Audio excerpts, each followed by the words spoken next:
Chers internautes de RMZ, suivez votre émission Ma Commune tous les samedis de 10h à 11h sur notre plateforme digitale Facebook et YouTube de la radio municipale de Ziguinchor, la RMZ. Avec ses invités, le journaliste Ali Diédhiou va aborder des thématiques liées à la commune de Ziguinchor. J'ai l'immense plaisir de recevoir dans ce deuxième numéro M. Madia Diop Sané, le coordonnateur du mouvement Vision Citoyenne. Bonjour M. Sané. Bonjour mon ami et grand frère M. Ali Diédhiou. Bonjour à tous ceux qui nous suivent à travers cette chaîne RMZ, Radio Municipale de Ziguinchor.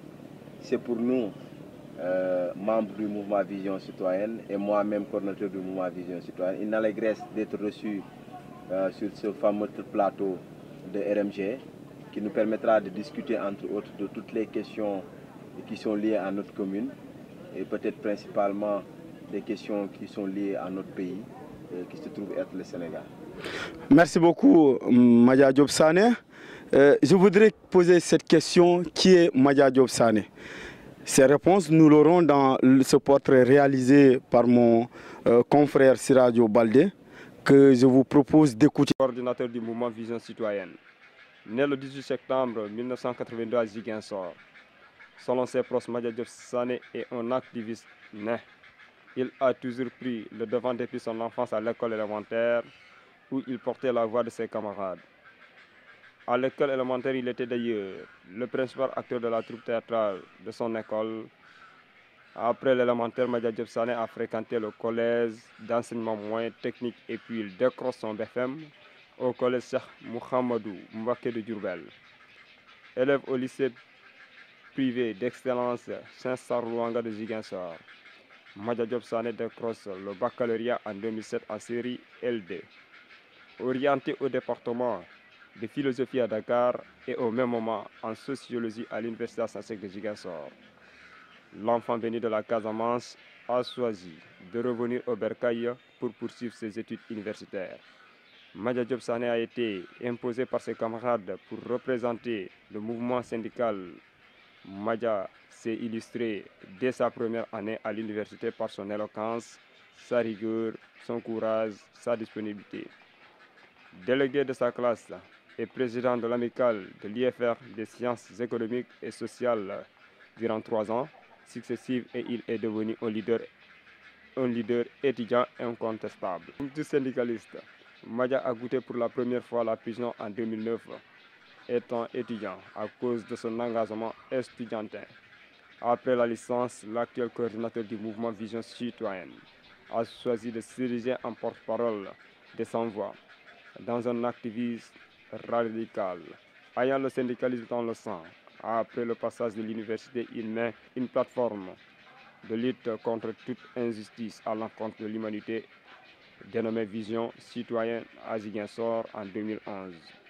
Dans son combat de défendre et de la restauration des droits humains, le fondateur du mouvement Vision Citoyenne, Madia Diop Sané, a été arrêté par la police devant le portail de la préfecture de Ziguinchor le 26 février 2021.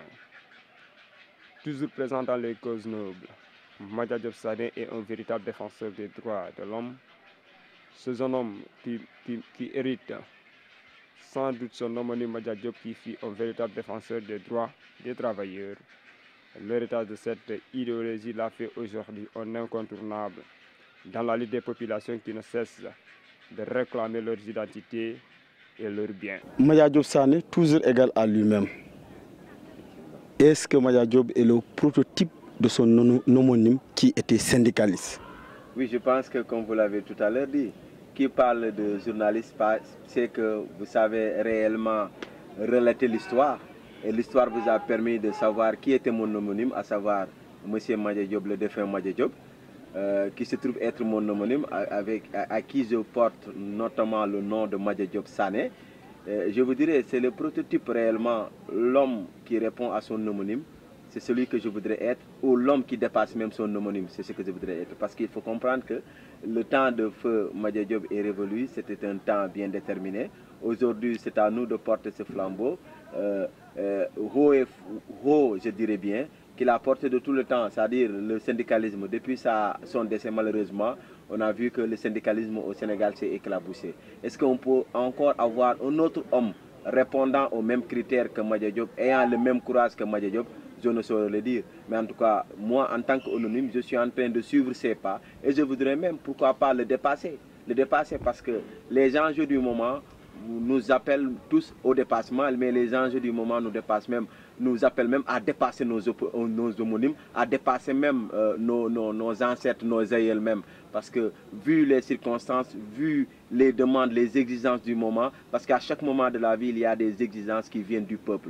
Aujourd'hui, le peuple sénégalais attend beaucoup de nous, attend beaucoup, d'ailleurs attend plus que ce qu'il a attendu auparavant de ses dirigeants ou de ses hommes ou de ses syndicats ou de ses vaillants défenseurs des droits de l'homme ou de ses vaillants défenseurs des citoyens. Nous, aujourd'hui, on est interpellés à tout bout de champ, nous sommes interpellés un peu partout à avoir ce dépassement-là et à faire prévaloir ce dépassement-là d'ailleurs, pour qu'au moins mettre le Sénégal sur les rails du développement et mettre le Sénégal sur les rails de la bonne gouvernance. Je vous rappelle que vous suivez votre émission Ma Commune.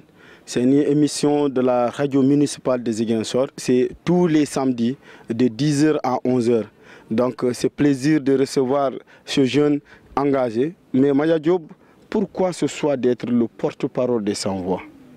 Oui, je pense que, comme on le dit, il y a un fameux auteur, j'oublie son nom, qui disait que le monde n'est pas un spectacle et nous ne sommes pas des spectateurs. Et que le cri d'un homme n'est pas la danse d'un ours. Et ça, il a véritablement raison en le disant.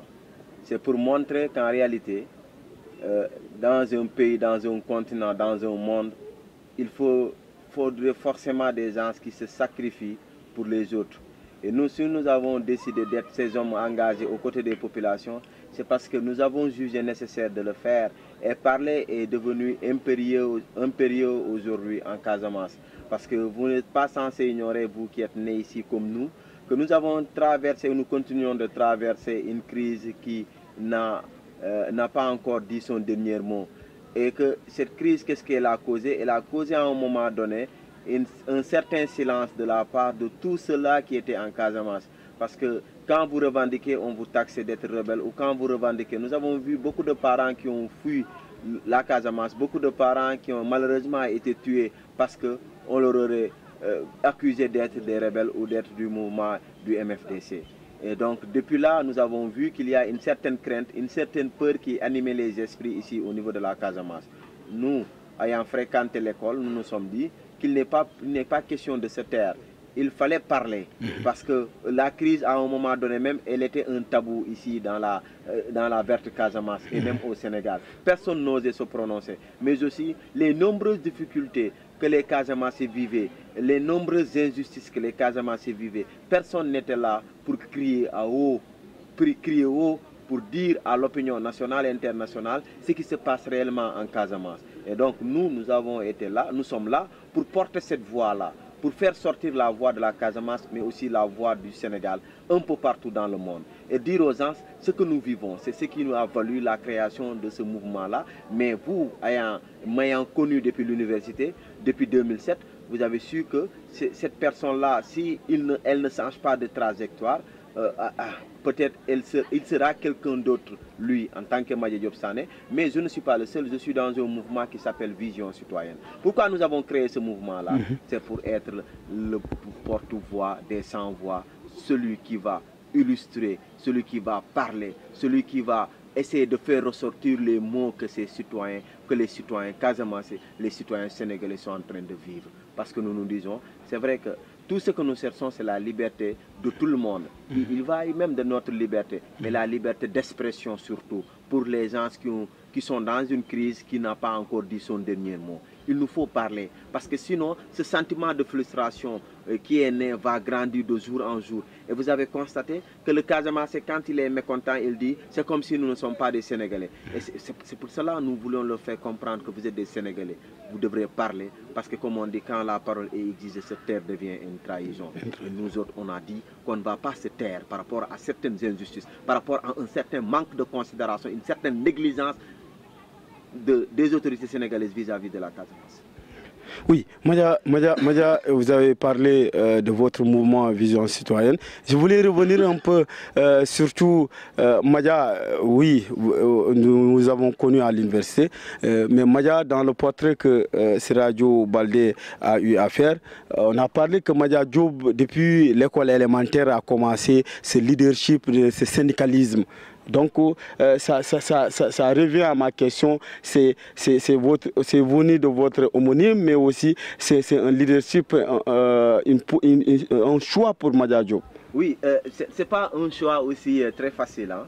Je dois vous dire que il y a en chaque individu quelque chose qui sommeille en lui. Il y en a d'autres, il y en a certains chez qui cette chose ne sommeille pas, mais elle est tout le temps éveillée. Et moi, il y a des gens qui me demandent, en fait, Madia Diop, est-ce que Madia Diop Sané, votre leadership là, vous l'avez acquis ou je dis non. Moi, je pense que j'ai un leadership qui est inné. C'est pour cela, dans toutes les circonstances, à chaque fois, quand il y a des problèmes, je sais réellement comment faire pour m'en sortir, et comment faire pour chercher la solution ou comment trouver la solution. Ce leadership que j'incarne, il est inné en moi, je le dis. Parce que quand j'enseigne aussi, je dispense des cours en leadership et en entrepreneuriat, les gens me demandent, mais où est-ce que tu as eu à acquérir ces modules-là? Je le dis, c'est vrai, je les ai appris, mais il y a quelque chose qui est en moi aussi que j'étale quand je dispense des cours en leadership et entrepreneuriat. Mais à vrai dire, c'est depuis l'école primaire. Je dois vous raconter la plus petite histoire. À l'école primaire, j'étais une star en matière de théâtre, en fait. C'est comme ça que les gens m'ont choisi pour être dans la troupe théâtrale. Et dès ma première apparition, vraiment, les gens ont su que c'était le gars, vraiment, c'est lui. Lui. Et j'ai joué le rôle d'acteur central ou d'acteur principal dans cette pièce de théâtre-là qu'on avait joué. Et j'avoue que les gens ont aimé. Et le jour même où on présentait cette pièce de théâtre-là, il y avait une maman qui habitait chez moi, qui habitait près de chez moi. Hein. Nos maisons étaient côte à côte. Mais elle ne parvenait pas à me distinguer dans cette pièce de théâtre. Donc c'est après la pièce théâtrale qu'elle m'a dit, mais donc c'est Madia? J'ai dit oui. Alors que c'était ma maman, en fait. C'était ma maman, à vrai dire, parce qu'on habite même dans la même maison. Donc vous avez vu. Donc ce leadership-là, je dis bien, quelle que soit sa nature, mais je voudrais aussi le renforcer davantage. Parce qu'il faut comprendre que les choses changent et le leadership, encore chaque fois, il doit s'affirmer. Voilà. Oui, Madia Diop, nous allons souvent, vous avez parlé de vision citoyenne. Souvent, les gens taxent ces mouvements citoyens d'appartenir à des partis politiques ou bien d'avoir une tendance vers une formation politique. Est-ce le cas pour votre mouvement? Oui, merci beaucoup. C'est pour la question encore. Je vois qu'elles sont plus pertinentes les unes et les autres et je me dis même, véritablement, c'est ça la pertinence de votre émission-là. Vraiment, je souhaite à ce que cette émission-là puisse être pérennisée, et que cette émission-là puisse être reproduite dans les autres contraintes. Je dis bien, c'est vrai qu'aujourd'hui, malheureusement, au Sénégal, nous avons vu que la société civile de plus en plus, elle prend des tendances politiques. C'est ce qui malheureusement pose énormément de problèmes. Comprenez par là que nous, en tant qu'acteurs de la société civile, nous avons dit que nous serons toujours au service du peuple. Maintenant, être au service du peuple, les politiciens eux-mêmes sont au service du peuple. Il faut oser le dire.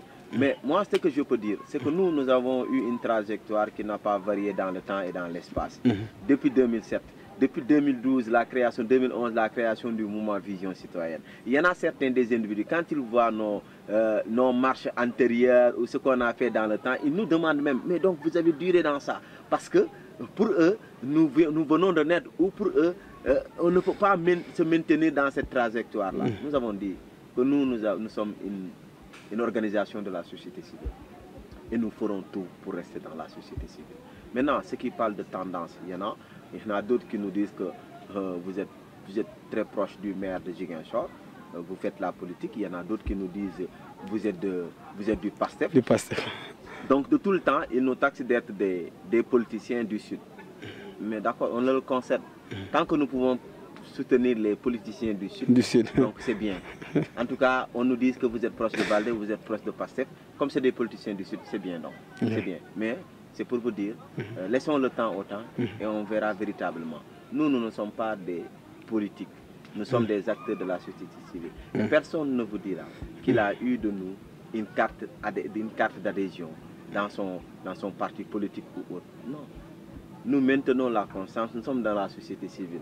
Maintenant, il faut comprendre que si les gens se permettent de généraliser, c'est bel et bien qu'ils ont vu au Sénégal que malheureusement, une certaine partie de la société civile est dans les politiques. C'est malheureusement le couac aussi. Ce qui fait que quelquefois, quand vous parlez, on vous taxe d'être politicien. Mais heureusement pour nous, à Ziguinchor, beaucoup de personnes savent que nous ne faisons pas de la politique. Et certains même, les journalistes nous disent que vous avez maintenu une constance, vous êtes dans votre trajectoire continue. Et nous pensons que tant que nous le pourrions, nous allons continuer à être dans cette trajectoire-là, parce que nous savons que c'est notre raison de vivre. Et voilà, c'est ce qui fait que nous sommes là. Et nous nous disons comme slogan, vision citoyenne au service du peuple. Nous ne sommes pas dans la politique, mais bon, à chacun sa manière de voir. Voilà, Madia Diop Sané et l'université Assane Seck de Ziguinchor. Qu'est-ce qui explique cette histoire d'amour? Ah ben, une autre histoire que vous avez encore relatée. Véritablement, quand je parle de l'université de Ziguinchor, je dis, je souris avec mes presque 50 dents ou 32 ou 49 dents, je ne saurais les compter. Mais vous étiez là. C'est ce qui fait que quand je vous vois, ça me rappelle beaucoup de choses. Beaucoup de choses.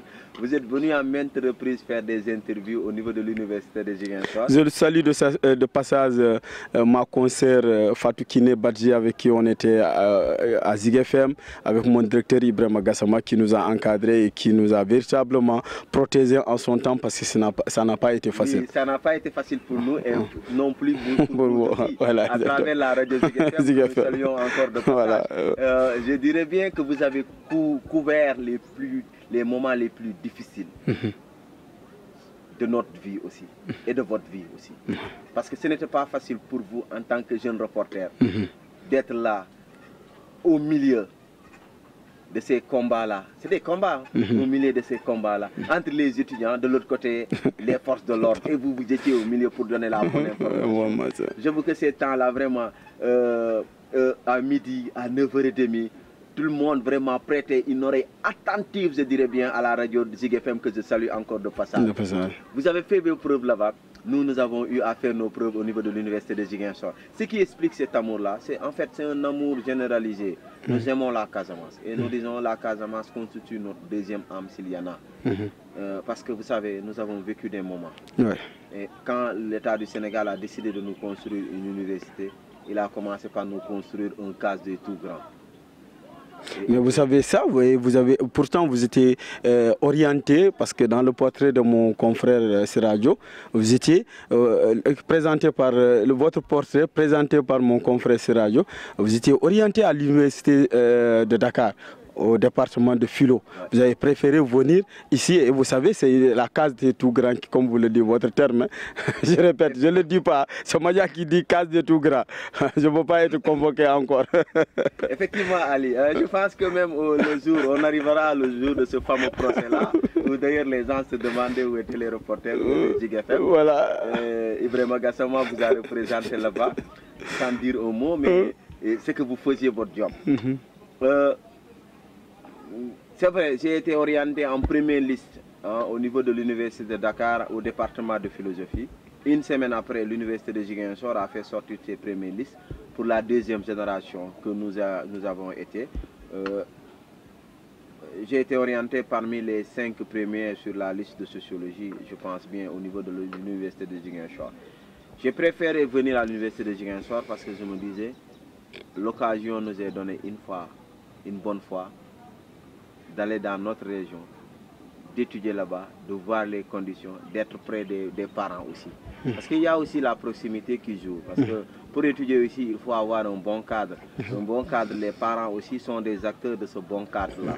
Et nous, en premier lieu, c'est ce qui nous a amenés à l'université de Ziguinchor. Parce que moi, j'habite pas très loin de l'université de Ziguinchor. Ça m'épargnerait des dépenses quotidiennes à longueur de journée à Dakar avec les conditions infernales qui sont à l'université de Dakar. Mais aussi ça me permettrait d'être très proche de mes parents et d'étudier, de revenir. C'est ce qu'on a fait. Et Dieu nous a donné la chance aussi d'être choisi parmi les dirigeants d'étudiants. Mais Dieu aussi m'a donné la chance d'être le président de l'amicale de l'UFR la plus grande de l'université de Ziguinchor, qui se trouvait être l'UFR des sciences économiques et sociales. J'ai été président pendant 3 années successives. La 4e année, j'ai désisté pour dire non, il faut choisir un autre. Mais de là même, nous, on a jugé nécessaire de porter le combat. Lequel combat, c'est-à-dire de voir que nous avons certes un univers, comme on le disait, la cité n'était pas encore arrivée. Pourquoi? Parce qu'il y avait des constructions qu'on a jugées, comment on le dit, ne répondant pas en réalité à une unité ou à une université. Parce que pour qu'on ait une université, il faut avoir des édifices. Il faut avoir des bâtiments qui reflètent que réellement nous avons une université. Mais à notre époque, vous avez vu, on nous a construit une université qui ressemblait à une case des tout petits, que nous avons dénommée toute case des tout grands. Et nous avons dit que nous n'allons pas être là pour laisser ces gens-là, les détracteurs-là, ces gens-là qui veulent toujours saboter la Casamance. Et nous saluons la bonne foi du président de la République de l'époque, à savoir Abdoulaye Wade, qui a eu l'idée de construire une université vu la catastrophe maritime qui a emporté toute une génération. Hein? Il a dit qu'il va construire une université à Ziguinchor, mais sur le terrain, on a vu que ce n'était pas réellement une université digne de son nom. Et nous avons porté le combat. Ce combat qui nous a valu la pression, mais de tous les temps, et jusque-là, nous continuons de porter le combat. Parce que la Casamance ne peut pas être, excusez-moi, la zone la plus scolarisée du Sénégal à l'époque, et que nous construisons une unité de ce genre-là, c'est comme si c'est du sabotage. C'est comme si c'est un manque de considération. Et vous avez vu, même à notre sortie, les étudiants continuent toujours de porter le combat. Et vous avez vu qu'il y a des chantiers qui datent de 2013, de 2012, qui sont là-bas, qui sont inachevés. Encore, c'est parce qu'il y a encore ce manque de considération de la part des autorités sénégalaises vis-à-vis de la Casamance. Et nous interpellons toutes les autorités casamassiennes. Je voulais vous relancer en vous disant, est-ce qu'aujourd'hui, à l'état actuel, parce que vous avez beaucoup défendu cette université, nous étions témoins, en tant que jeunes reporters, nous venons fraîchement de la formation en journalisme et communication, nous sommes descendus, nous étions à la radio Zig FM avec notre commandant Ibrahima Gassama, Khalil Djemé, Ndeye Maridja, Fatkine qui était responsable d'ex-éducation et toute une équipe, même Biggie Ben, notre technicien, a été arrêté avec Fatkine, voilà, entendu à la police. Ce jour-là, j'ai présenté le journal, donc on me disait que les policiers avaient arrêté un moment de les entendre pour écouter le journal, ce qu'on va dire là-bas, pour dire que nous avons tout vu, nous étions témoins de l'histoire. Mais aujourd'hui, est-ce que vous êtes satisfait réellement de cette université, des infrastructures et ce qu'il y a avancement? On ne peut pas être nihiliste. Il y a un avancement, mais un avancement très timide ou trop timide.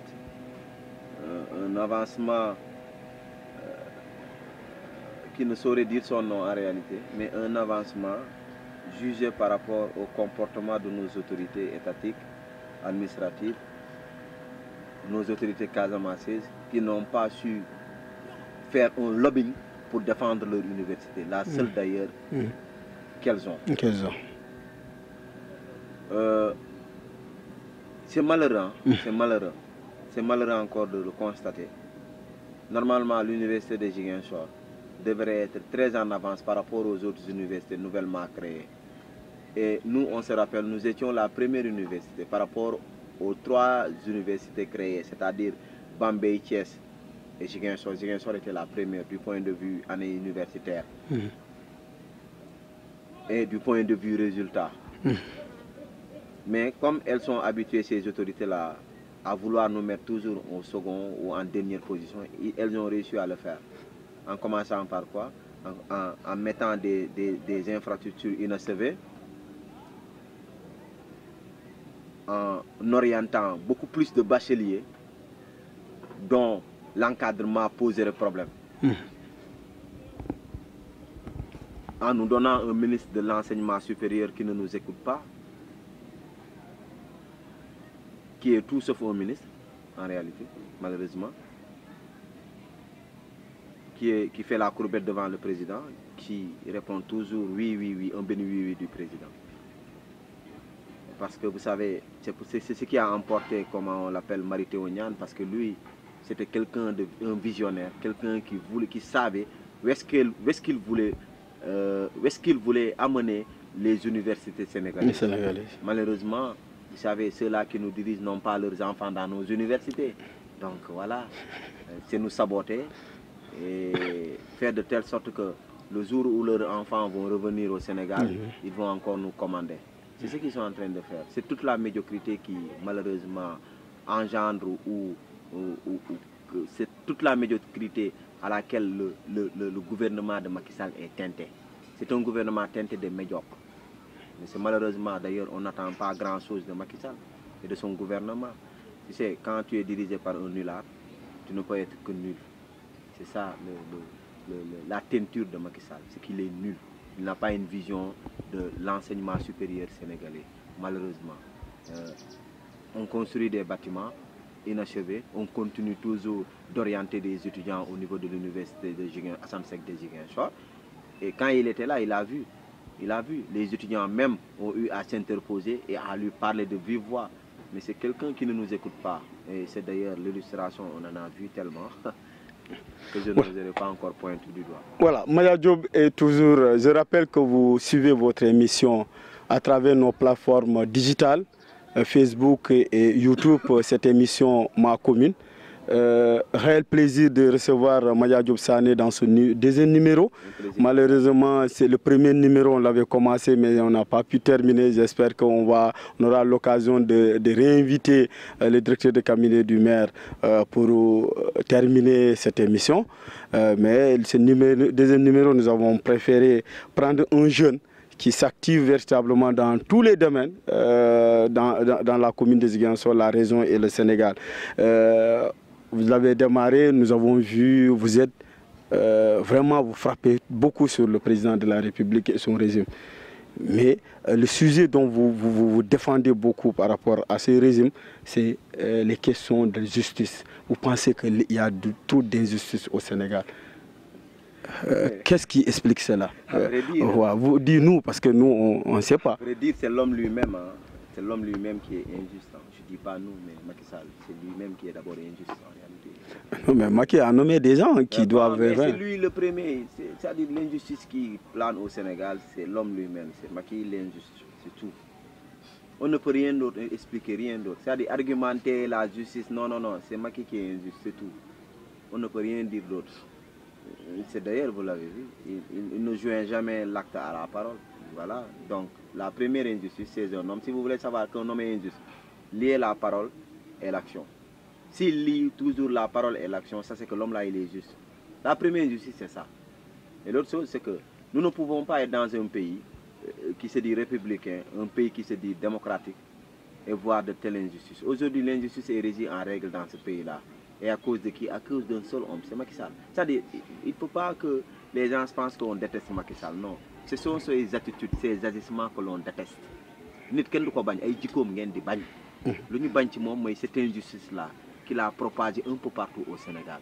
Et malheureusement, il a trouvé de côté des gens qui, tout ce qu'ils veulent, ils font la propagande de cette chose-là. Macky veut l'injustice, oui, faisons la propagande, la sensibilisation et voilà la propagation de l'injustice ou la propagande de l'injustice. Macky veut ceci, oui, faisons-le. C'est comme ça, parce qu'il a autour de lui malheureusement que des bénis oui. C'est pour cela qu'il compte s'attaquer aux opposants, il s'attaque toujours aux opposants, il s'attaque toujours aux activistes. Parce qu'il n'aime pas ceux-là qui lui disent la vérité.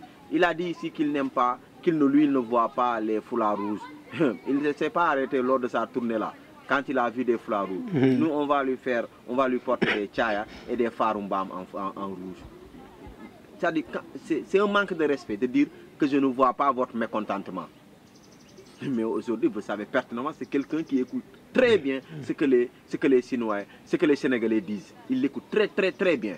Non, auparavant, il faisait de Matei, c'est ce qu'il faisait. Et il disait que lui, il ne cède pas devant la pression, il n'écoute pas la pression, personne ne peut lui mettre la pression. Mais ce n'est pas ce Macky Sall de 2011 aujourd'hui. Il a changé de costume, il a changé d'attitude, parce qu'il sait pertinemment. Vous savez, Si les jeunes sont devenus violents, c'est à cause du discours du président de la République. Un président se doit d'avoir un discours modéré. Mais Maya, ce n'est pas le président qui juge. Les juges, c'est voilà, les avocats, tous ceux qui travaillent dans les tribunaux, c'est des fonctionnaires de l'État payés par l'argent du contribuable. Mais vous savez, la plupart, si vous allez au niveau de la Cour constitutionnelle, si on va jusqu'à dire, on va augmenter leur âge de la retraite, à 68 ans, 65 ans. Ce qu'il va avoir à faire à des vieux qui ont déjà fait leur époque, qui n'ont rien à perdre.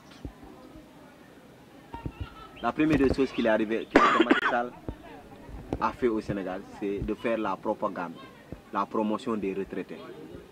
Des gens qui n'ont rien à voir avec l'actualité, c'est-à-dire qui pensent qu'ils ont déjà fini, ils n'ont pas de bilan, ils n'ont pas quelque chose à rendre compte parce qu'ils ont déjà fait leurs preuves dans le temps.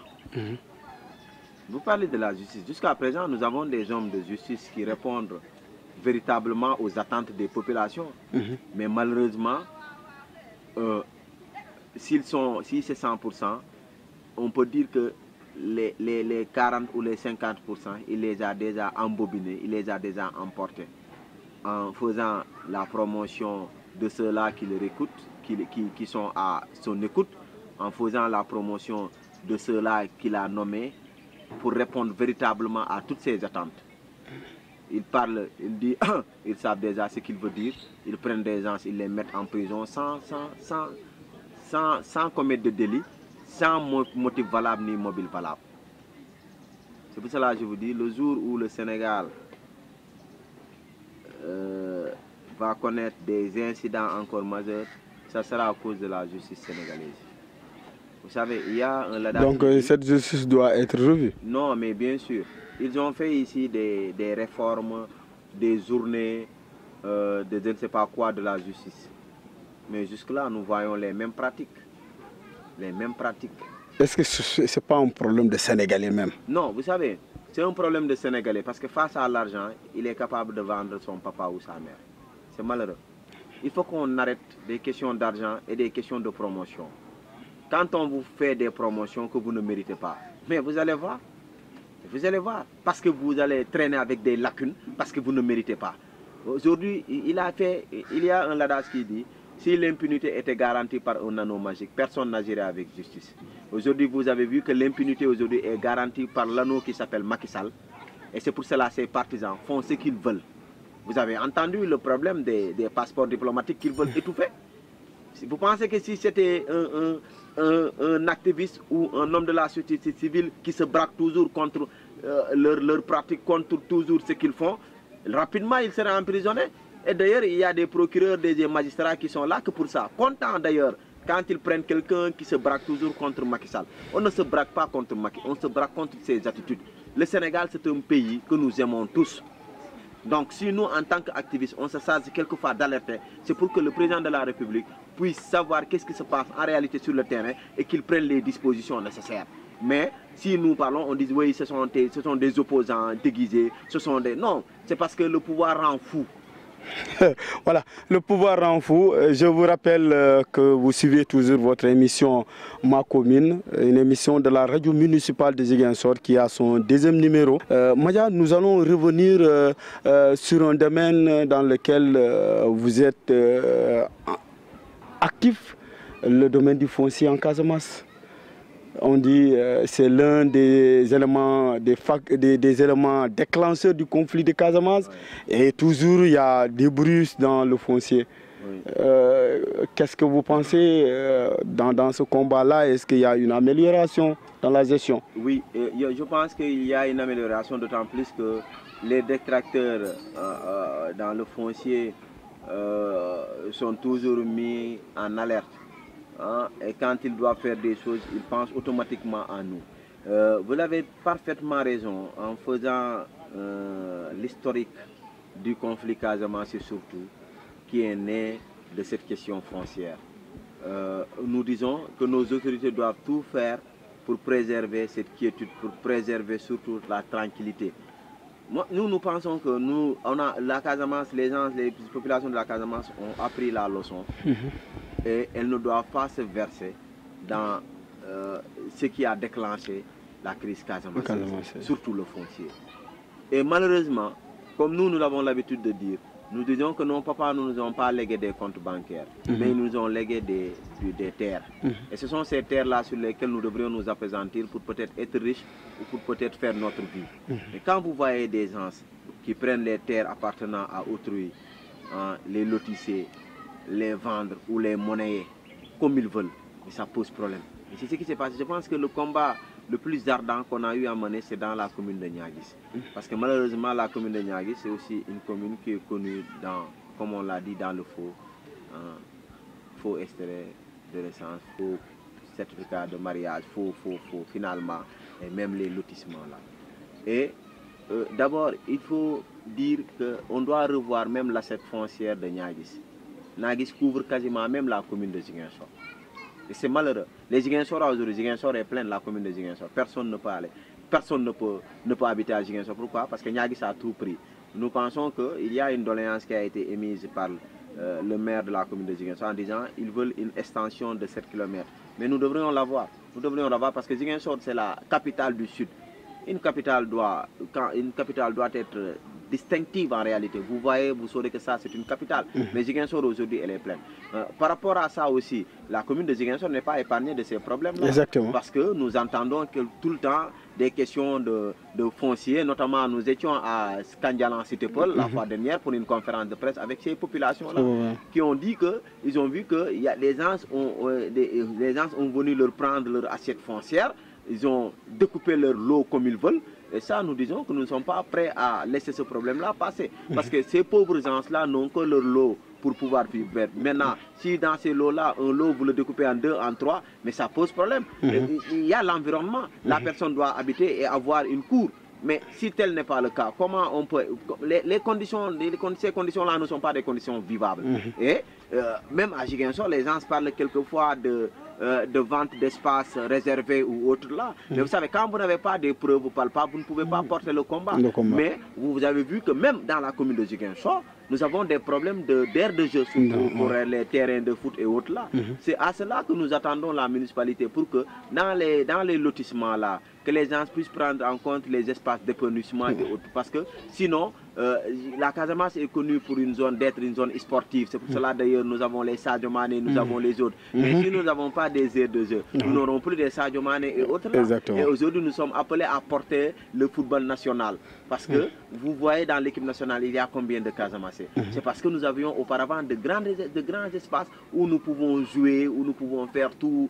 Mais aujourd'hui, c'est vrai qu'il y a l'urbanisation, mais aussi, même s'il y a l'urbanisation, il devrait y avoir des espaces verts, des aménagements d'espaces verts, des aménagements d'aires de jeu et tout. Parce que cela, il va aussi de l'épanouissement des jeunes et de l'épanouissement des populations qui habitent là. Est-ce que Maya, dans ce domaine-là, c'est pas question de vision de nos autorités dans l'aménagement, c'est une question qui se pose dans toutes les grandes villes du Sénégal? Oui, bien sûr, bien sûr. Ça, je pense que ce n'est pas une situation qui est unique pour Ziguinchor, mais c'est un peu partout au Sénégal. Et, je me rappelle quand j'étais à Dakar pour jouer au football, vous êtes obligé d'attendre de former des équipes. Si telle équipe sort, telle équipe sort. Finalement, vous pouvez jouer même à 15h, vous êtes là-bas à 8h, mais vous jouez à 15h. Pourquoi? Parce qu'il n'y a pas d'espace pour c'est au Sénégal. Là. Je pense que c'est un peu partout dans le Sénégal. Et nous disons que dans l'urbanisation que les gens sont en train de mettre en œuvre, il faudra aussi penser à surtout ça, à l'épanouissement des jeunes, mais aussi aux aires de jeu. Parce que les aires de jeu, c'est important. C'est important parce que ça permet aux jeunes de se divertir. Hein, ça permet aux jeunes vraiment, quand ils sont trop chargés, de se décharger. Voilà. Le foncier, rapidement, parce que le temps qui nous est resté est presque fini. Mais Maya, dans le domaine toujours du foncier, est-ce qu'il ne doit pas avoir une réforme réelle parce qu'on parle de domaine national, souvent les citoyens ne connaissent pas, ne maîtrisent pas ce domaine-là. C'est vrai qu'on dit que nul ne doit ignorer la loi, mais la plupart, les gens ne maîtrisent pas ce domaine-là. On parle, ça appartient à mon grand-père, ça appartient à mon papa, on n'a pas de papier qui prouve cela, et là, voilà. Souvent, c'est des questions, on n'exploite pas, on laisse le terrain vide comme ça, vierge, et souvent, si le lotissement vient, il n'y a pas un espace qui n'est pas aménagé, il n'y a rien là-bas. Donc tous ces problèmes-là, est-ce que ce n'est pas une question de réforme qui est demandée pour que les populations puissent être en parfaite harmonie avec la loi? Oui, vous avez parfaitement raison. Vous savez, vous avez tout à l'heure dit quelque chose de très important. Nul n'est censé ignorer la loi, nul n'est au-dessus de la loi. Et maintenant, nous en philosophie on dit, pour comprendre, pour respecter, pour être libre, il faut comprendre et respecter la nécessité. La nécessité c'est quoi? Ce sont les institutions, ce sont les lois, les normes qui sont mises en vigueur dans une société. Et donc, ceux-là qui demandent quelquefois aux populations analphabètes de respecter la loi. Ces gens-là ne peuvent pas respecter la loi parce que c'est des gens qui ne sont pas sensibilisés, qui ne comprennent pas qu'est-ce que la loi. Donc c'est malheureux qu'on voit tout le temps qu'il y a des...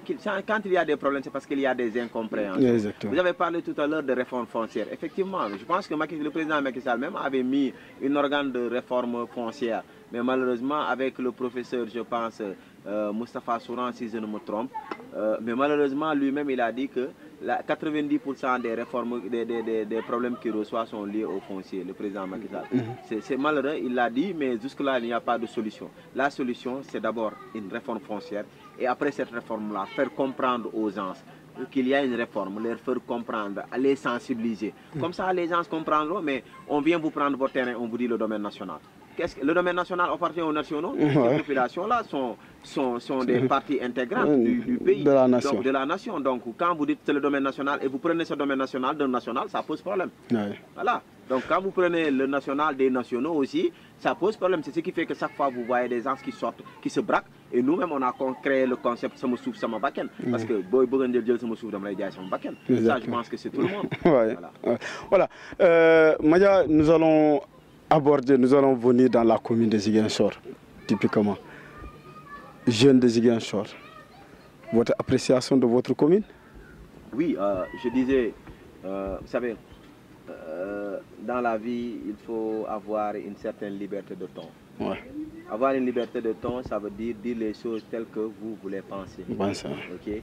Il ne faut pas, parce que les gens, vous allez parler de telle chose, magnifier tel acte, qu'ils vont vous taxer de tous les noms. Moi, je me dis, pour ceux qui me connaissent, savent que derrière moi, j'ai écrit, je m'en fous. Et dans mes oreilles, j'ai bouché.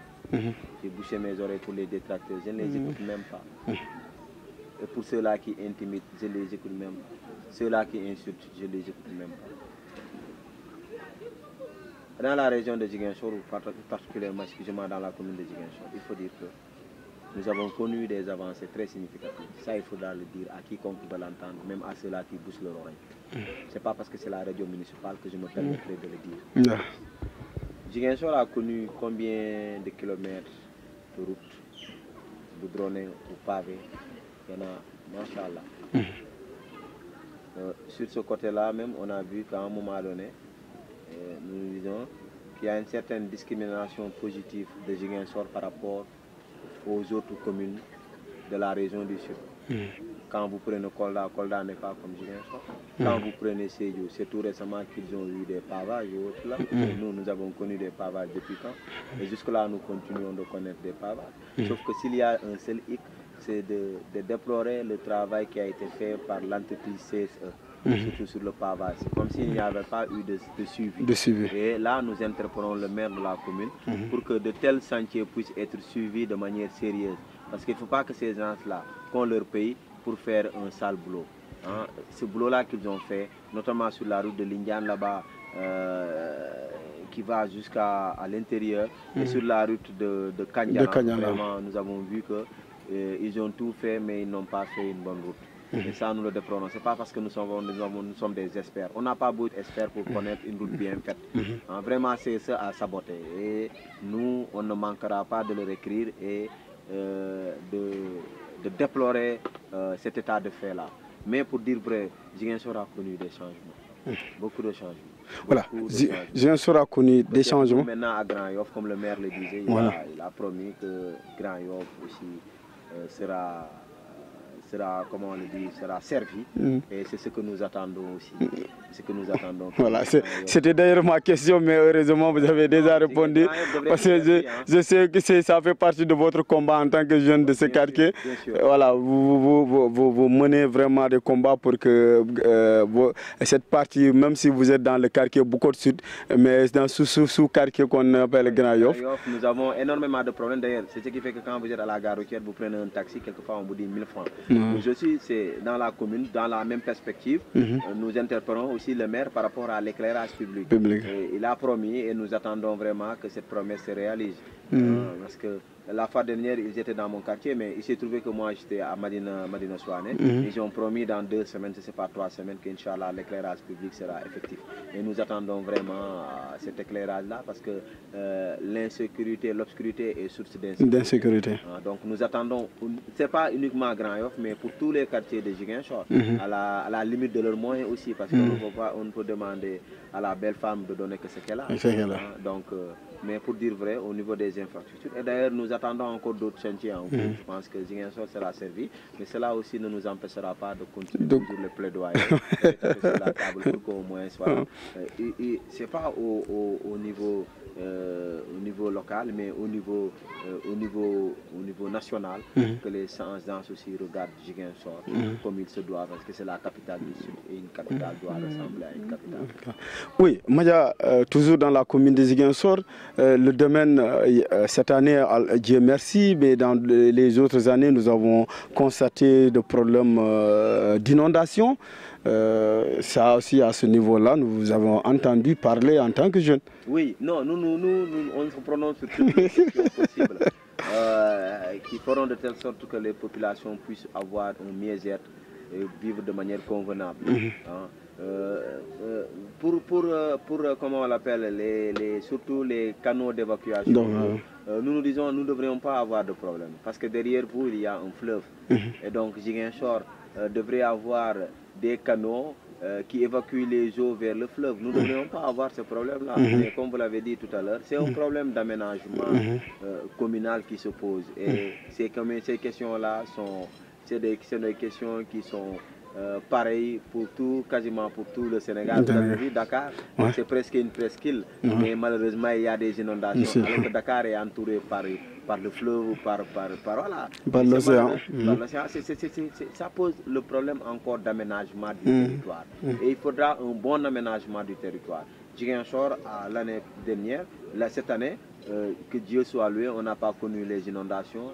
Peut-être qu'il y a des travaux en cours, peut-être qu'il n'y a pas eu cette pluie comme les années précédentes, mais tout compte fait, il nous faut des canaux à ciel ouvert. Nous avons vu que l'ONAS est en train de faire des travaux. Nous attendons la fin de ces travaux-là pour voir est-ce que nous allons pallier à ce problème d'inondation, parce que c'est difficile les inondations. Nous avons vu Dakar comment ça s'est passé, vraiment c'est déplorable et c'était pour nous l'occasion aussi de compatir avec ces populations-là qui ont vécu dans le Mbende à Dakar et un peu partout dans le Sénégal, leur dire massa tchono, et nous pensons que l'État prendra les mesures nécessaires pour éradiquer ce fléau-là. Voilà. L'autre domaine dans la commune de Ziguinchor, la santé. Vous avez vraiment défendu pour que les conditions de santé des populations soient améliorées, surtout votre cri de cœur sur la gestion de l'hôpital régional. Et nous continuons d'ailleurs. C'est vrai qu'il y a eu un nouveau directeur vraiment qui est en train de faire ses preuves aussi. Mais comme on le dit, l'hôpital ce n'est pas uniquement l'extérieur, mais il y a l'intérieur qui est composé du personnel et de l'équipement. À beau avoir l'extérieur qui est magnifique, mais s'il n'y a pas un bon personnel ou s'il n'y a pas un équipement adéquat, ça pose des problèmes. Et comme on dit, la santé avant tout. La santé, elle est primordiale. C'est pour cela, ce cri de cœur-là, à chaque fois que l'occasion nous sera donnée, nous allons parler de notre hôpital. Parce que l'hôpital régional de Ziguinchor, c'est un hôpital de référé.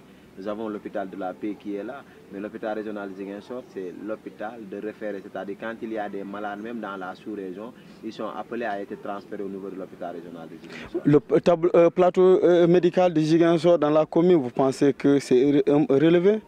Non, plus ou moins, mais nous nous attendons à plus. Parce que le monde évolue, nous nous attendons à plus. Parce qu'il y a des services qui jusque-là n'existent pas à Ziguinchor.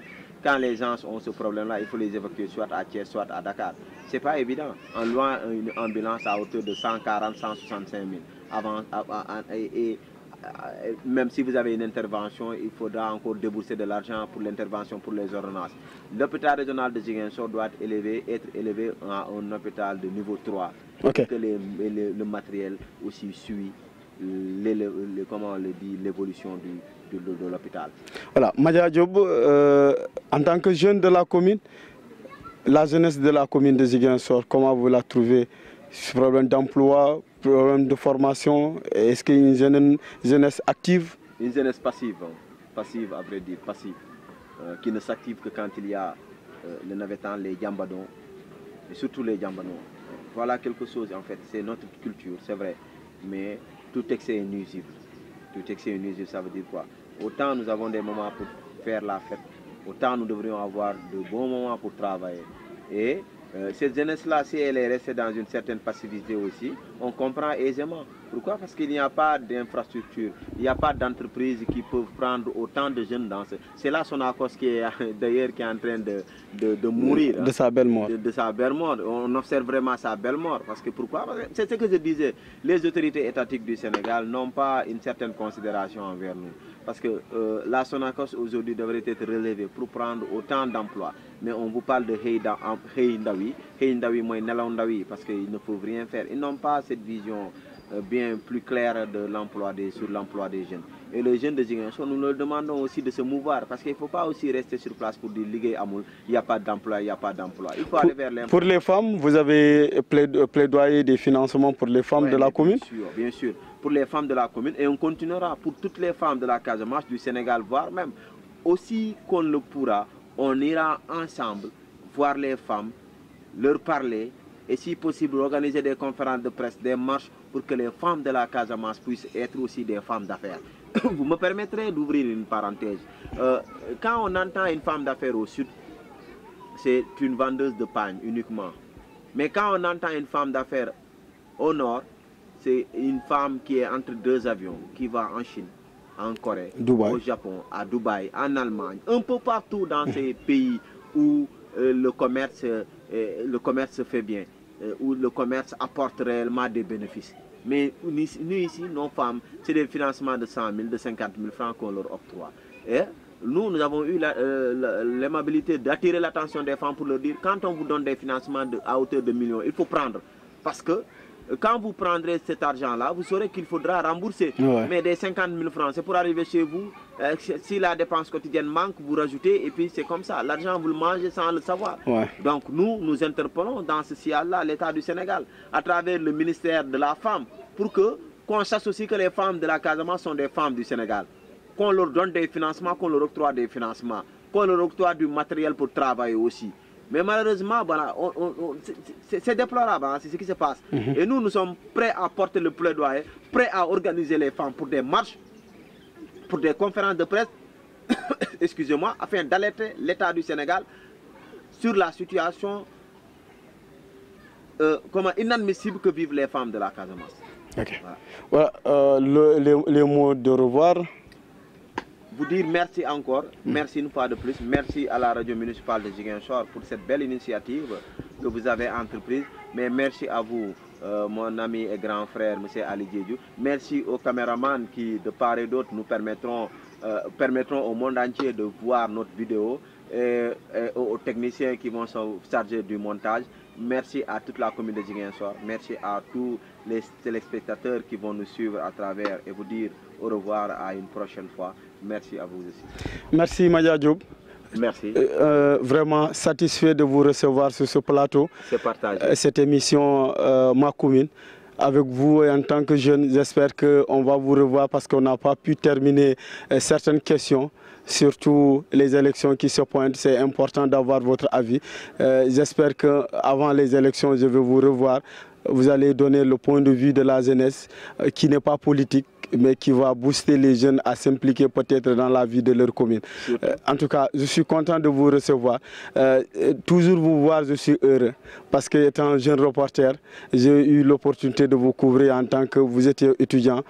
Et ça va marquer ma vie professionnelle. Ah oui. Et tant d'autres avec des confrères avec qui nous étions à Zig FM, sous en tout cas l'encadrement d'un professionnel, de quelqu'un qui a marqué notre vie professionnelle, Ibrahima Gassama. En tout cas, une belle génération qui est passée par Zig FM. Et si je cite leur nom, c'est de l'émotion parce que nous étions une famille. Merci. Et je suis vraiment content de vous recevoir sur ce plateau. Et je dis merci à l'ensemble de mes techniciens qui m'accompagnent pour la réalisation de cette émission. Il y a Paul Manga, il y a Mamdiaye, il y a la réalisation mon jeune frère, confrère Siradio Baldé. Du côté, il y a aussi, comme je l'ai dit, le petit Olivier qui me dit il a grandi maintenant. Oui, il y a Olivier aussi. De l'autre côté, il y a des techniciens Big Rich Digital et Sega Bassen qui sont aussi du côté des plateformes digitales qui vont nous permettre vraiment de lancer cette émission à travers le monde, le net, les gens vont nous suivre. Mais aussi l'opportunité pour moi de remercier les responsables de cet hôtel qui nous ont vraiment accepté et qui ont accepté qu'on réalise cette émission ici. Le cadre est important. Nous vendons aussi l'image de notre commune pour dire aux gens, venez à Ziguinchor. Ziguinchor, c'est une belle ville. Ziguinchor, c'est une ville accueillante. Ziguinchor, c'est extraordinaire et moi je n'aime pas vivre autre part qu'à Ziguinchor. Donc Ziguinchor est une très belle commune et nous vous donnons rendez-vous pour le samedi prochain avec un autre invité avec qui nous allons parler d'autres domaines dans la commune de Ziguinchor parce que Ziguinchor aussi est bourré, a beaucoup de potentialités humaines dans tous les domaines et nous allons continuer cette émission qui va parler en tout cas dans tous les domaines culturels, sportifs et autres, économiques, mais aussi voilà, environnemental même, pourquoi pas, mais on a une émission environnementale. Nous allons éviter dans cette émission de parler d'environnement, mais en tout cas les autres domaines, nous allons discuter avec des jeunes, des femmes, des vieux, en tout cas toute personnalité dans cette commune, nous allons les inviter, échanger de la vie de notre commune. Je suis heureux de vous retrouver et d'échanger avec les auditeurs de la radio municipale de Ziguinchor à travers nos digitales Facebook et YouTube. Merci, la semaine prochaine. Chers internautes de RMZ, suivez votre émission Ma Commune tous les samedis de 10h à 11h sur nos plateformes digitales Facebook et YouTube de la radio municipale de Ziguinchor, la RMZ. Avec ses invités, le journaliste Ali Diédhiou va aborder des thématiques liées à la commune de Ziguinchor.